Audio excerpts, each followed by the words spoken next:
Hey everybody, I'm Fred Busch, and I just wanted to make this short video today because I've seen this article here in the BBC, and it says yoga teachers risking serious hip injuries.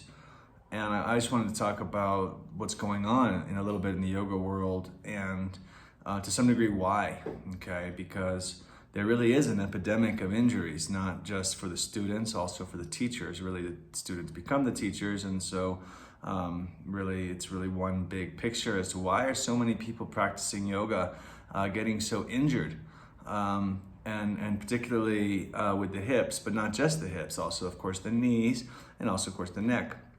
But we can just discuss what this article is saying for a moment. So it says, yoga's popularity does not look like it will wane anytime soon. Physical benefits, as well as spiritual connection. So it's saying all the good things, and says, but now there's a warning that yoga teachers are putting their own hip health at risk. And so, it's interviewing a specialist for the hips in the United Kingdom, and he's saying that he's seeing 4 to 5 yoga teachers every month who need surgery. Okay, so let's just, so this was yesterday that this came out, and this is kind of one of the main themes that I'm constantly discussing amongst my students and in my trainings, which is this idea that because of a lack of understanding of anatomy and the individual nature of people's bodies, coupling that with a lack of awareness of actually what the yoga pose is supposed to be, we're creating kind of a recipe for disaster. Now, in the case of the hips, there's really 2 factors, in case just to kind of get to the bottom of this. Factor 1 is the nature of these Warrior 1 poses. And a lot of times Warrior 1 poses are done with the feet aligned, which is actually what Mr. Iyengar says in his text, to align the feet, heel to inner arch, but of the back foot. But when we do that, and this has kind of been well known now by Western anatomical masters, when you do that, and then you're squaring your hips, we're forcing ourselves to square our hips while our feet are aligned. It's really not a good anatomical structure for the hips. So we've got this whole thing, and that's true for twisting triangle too. We've got many people doing many poses structurally wrong.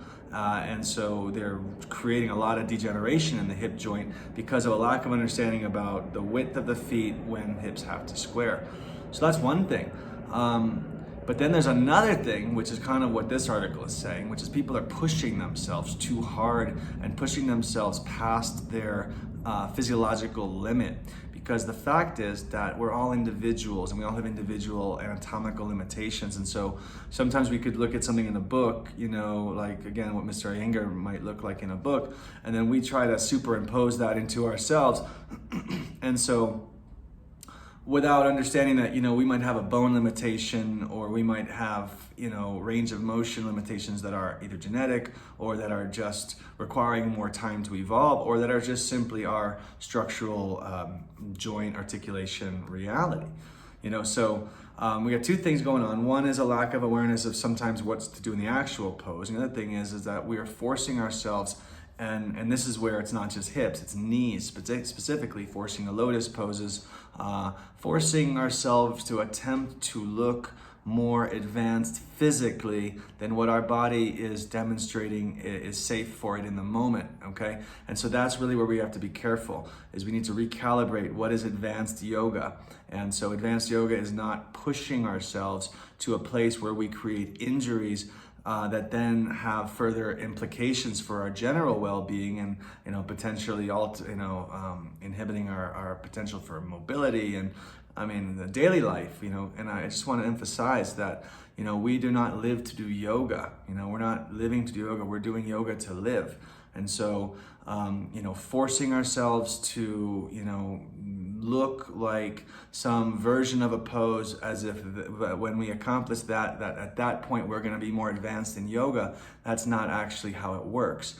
And really, it is the more that we accept ourselves, we accept our reality with gratitude, because whatever we have is a blessing, and then we couple that with a higher level of consciousness about really what yoga is for, which is not, of course, about meditation and realization of who we really are. All of this is kind of the bigger picture here, okay? So let's take care of our bodies, everybody. Let's take care of our students' bodies. Teachers, let's take care of ourselves by really respecting and allowing your body to heal. All right, if you don't know how to heal your body from physical injuries, please send me a message or let me know. And this is one of our specialties. We have modules in our trainings called healing sequences. And so, yeah, we just teach you how to adapt around certain, situations and injuries, and we heal ourselves without ever taking a day off of yoga. Okay, so take care, everybody. Let's let yoga be in our service. Let's not be in the service of yoga. Let's not be pushing ourselves too hard where we create injuries. Now, it doesn't mean you can't work hard. It doesn't mean you can't, get strong and really,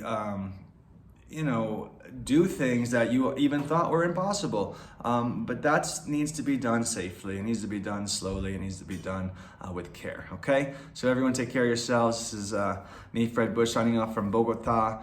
And I look forward to hearing any comments or any messages or any questions that you may have. Okay, have a great day.